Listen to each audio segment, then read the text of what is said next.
Every year, thousands of Canadians are forced to live on the streets. As a result, shelter usage is on the rise and shelters cannot always meet the increasing demand.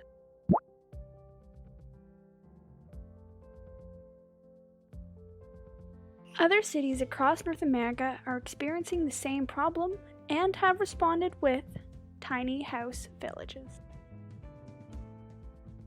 Tiny house villages can operate in many different ways. Most are operated through organizations or churches, or self-creation and self-governance. Kenton Women's Village is a tiny house village exclusively for houseless women. Residents live here until they are accepted for subsidized housing. The houses they live in were built through a volunteer contest, and the women have access to social workers and counseling around the clock.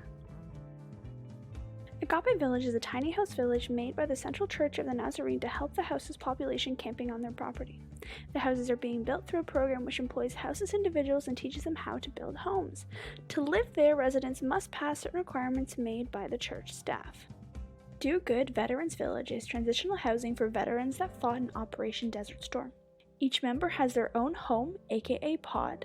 They share communal kitchen and bathrooms amongst the members. They also offer extensive mental health services for residents. Cass Community Tiny Houses follows a rent-to-own model.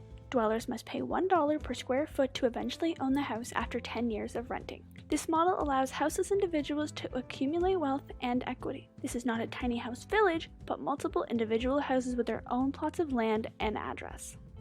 Dignity Village was created after housing protests when the government of Portland allocated a piece of land to be used as a houseless camp. The village is completely run by a self-governing council that votes on all operations in the village.